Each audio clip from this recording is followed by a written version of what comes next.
This is your second stimulus update, stimulus, COVID-19, and presidential election update for Tuesday, October 20th. If you are new here, I'd love for you to subscribe and become part of the family. The $1,200 stimulus checks could pass in less than 24 hours. Today is the last day since Nancy Pelosi gave 48 hours to make a deal. Steve Mnuchin, Trump's White House negotiator, and Nancy Pelosi will be working on getting a stimulus deal done today. Trump and Pelosi seem to be almost on the same page. Yay, finally! Cases of COVID-19 are still on the rise in the U.S. COVID testing is lagging as cases rise. Some states are seeing an over 30% increase in COVID cases and testing rates falling over 30% as well. The Senate is going to vote on the Supreme Court nomination, Amy Coney Barrett, in just 2 days on October 22nd. Joe Biden continues to lead Trump in the polls, and a recent CNN poll as of October 16th has Biden leading 53% to Trump's 42%. I have little faith in these polls as they do not poll what I believe to be a diverse area and use a large enough group to be accurate. Remember, in 2016, the polls had Hillary winning by a significant margin and Trump won the electoral vote. And you know what? I decided to create my very own poll. Please follow the link in the comments to place your vote. We will be polling up to the day of the election to get a gauge of whom America would like to see as president. My name is Teresa Von Regan, and welcome back. Subscribe and join the family. It's free, and I give you nonpartisan updates that save you time. Before we move on, I have a gift for you. Get a free stock from Webull valued up to $1,400 when you deposit $100. Let me know the stock that you get in the comments. The Webull link is in the description of this video.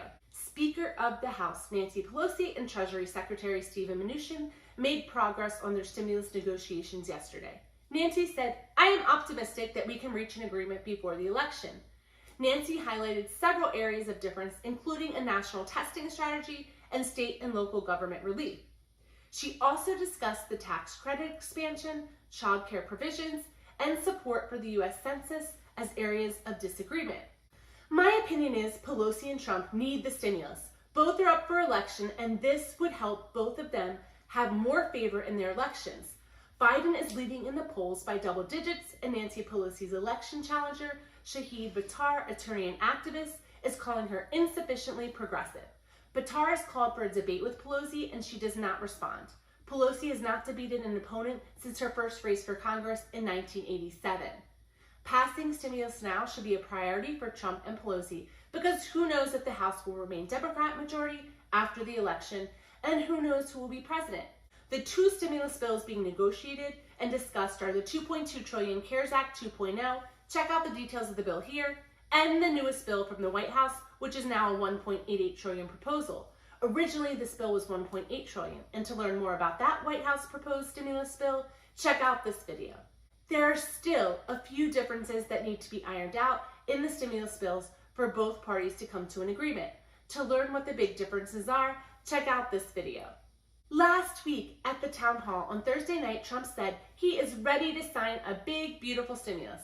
California Democrat spokesman Drew Hamill said the speaker continues to hope that by the end of the day, Tuesday, we will have clarity on whether we will be able to pass a bill before the election. What do you think? Will stimulus pass before or after the election? I believe there will definitely be a second stimulus. If stimulus does not pass before the election, I think it will pass in December. Regardless of what the polls say, my opinion is the election is going to be very tight. And I also believe no matter who wins the election, it is going to be contested. Check out this video to see the different timelines of how stimulus could pass before the election and when you will get your money. COVID-19 cases continue to rise in the U.S. On October 19th, cases remained over 55,000, and we have been seeing an increase since mid-September when cases were around 35,000 a day. Deaths are up to over 219,000, and total COVID cases in the U.S. are at 8.1 million. 6 states had testing that has fallen as COVID cases rise. The 2 states that had the highest increase in COVID cases and the worst testing fall rate are Kentucky, where cases have risen 35% in the last 2 weeks, but testing rates have fallen 38% during the same period. Additionally, Nevada, where cases are up 30% and testing rates are down 23%. We are exactly 2 weeks from the presidential election, and the polls continue to report Joe Biden with double-digit national lead over Donald Trump. As I mentioned earlier, I do not have faith in the polls, so I would love for our community to do a poll. Check out the link in the description, and please take part in the presidential poll and share with your friends and family. I personally would love to see a larger scale poll administered versus the small polls I see all over the internet. A recent article discussed the inaccuracy of the polls and said, although Biden has a lead, there are several hidden factors that could surprise many with a Trump victory. One quote from the Politico article said, the instruments we have to gauge this race, the polling, our predictive models, are built around quote unquote normal elections. And this is anything but a normal election, said one of the Democrat operatives. This completes your stimulus package and news update for Tuesday, October 20th. I will be continuing to follow these stories. More to come this week, and please tune in. If you want streamlined, nonpartisan news that saves you time, don't forget to like and smash that subscribe, and if you made it to the end, drop me your favorite emoji. Bye for now.